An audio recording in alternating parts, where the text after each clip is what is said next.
आप देख रहे हैं सत्यहिंदी.com। एक नजर अब तक की सुर्खियों पर।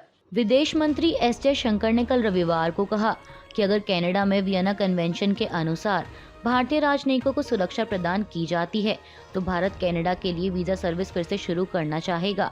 विदेश मंत्री ने कहा कि राजनयिकों की सुरक्षा को सुनिश्चित करना वियना कन्वेंशन का सबसे बेसिक एस्पेक्ट है। उन्होंने कहा कि क्योंकि हमारे राजनयिकों के लिए वीजा जारी करने के लिए काम पर जाना सुरक्षित नहीं था, इस वजह से भारत ने कुछ हफ्तों पहले कनाडा के लिए वीजा जारी करना अस्थायी रूप से बंद कर दिया था।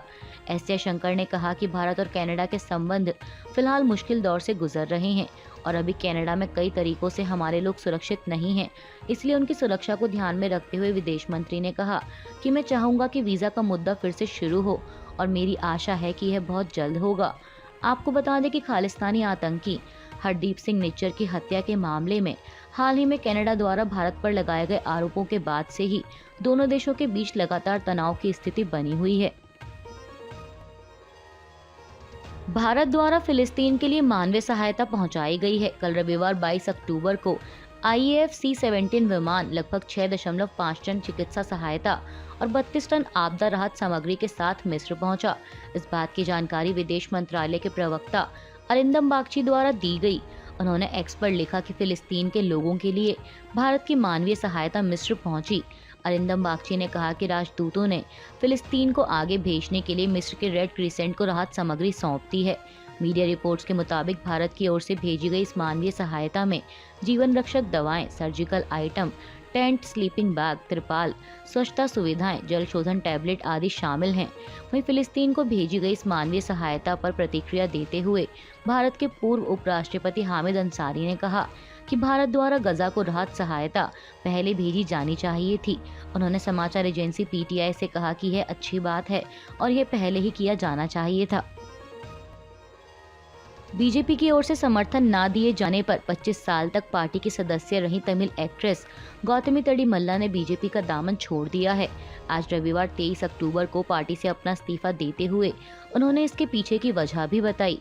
गौतमी ने कहा कि आज मैं अपने जीवन में अकल्पनीय संकट बिंदु पर खड़ी हूँ और पाती हूँ कि न केवल मुझे पार्टी और नेताओं से कोई समर्थन है, बल्कि यह भी मेरी जानकारी में आया है कि उनमें से कई लोग सक्रिय रूप से उस व्यक्ति की मदद और समर्थन कर रहे हैं जिसने मेरे विश्वास को धोखा दिया है और मेरे जीवन भर की कमाई को भी खत्म कर दिया। गौतमी ने आगे कहा कि साल 2021 के तमिलनाडु विधानसभा चुनाव के दौरान बीजेपी द्वारा मुझे राजपालयम की जिम्मेदारी सौंपी गई थी और वहां से टिकट देने का आश्वासन भी दिया गया था। मैंने यहाँ जमीनी स्तर पर भाजपा को मजबूत करने और यहाँ के लोगों को खुद को समर्पित कर दिया, लेकिन मुझे अंतिम पलों में सीट नहीं दी गई। बावजूद इसके मैंने पार्टी के प्रति अपनी प्रतिबद्धता बरकरार रखी, लेकिन जब उन्हें पार्टी की ओर से समर्थन नहीं मिला तो वह टूट गईं। एक देश एक चुनाव के मुद्दे पर विधि आयोग का विमर्श जारी है। खबरों के मुताबिक विधि आयोग अपनी रिपोर्ट बनाने के अंतिम चरण में काम कर रहा है। इस बीच खबर है कि इलेक्शन कमीशन ऑफ इंडिया की ओर से कहा गया है कि इस नई व्यवस्था को लागू करने में 1 साल का समय लग जाएगा।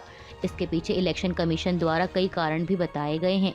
इंडियन एक्सप्रेस की रिपोर्ट के मुताबिक एक सूत्र ने बताया कि इलेक्शन कमीशन को लगता है कि EVM और VVPAT मशीनों की मौजूदा उत्पादक कंपनियां यानी भारत इलेक्ट्रॉनिक्स लिमिटेड और electronics corporation of India limited की मौजूदा प्रतिबद्धताओं को देखते हुए वोटिंग मशीनों के निर्माण को बढ़ाने के लिए 1 साल के समय की जरूरत होगी।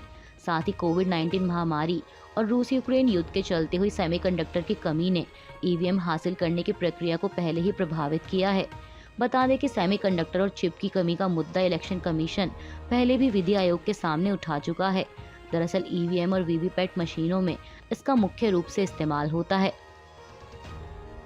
पैगंबर मोहम्मद पर विवादित टिप्पणी करने वाले बीजेपी नेता टी राजा सिंह को तेलंगाना विधानसभा चुनाव में पार्टी की ओर से टिकट दिए जाने को लेकर AIMIM प्रमुख असदुद्दीन ओवैसी ने बीजेपी पर तीखा हमला बोला है।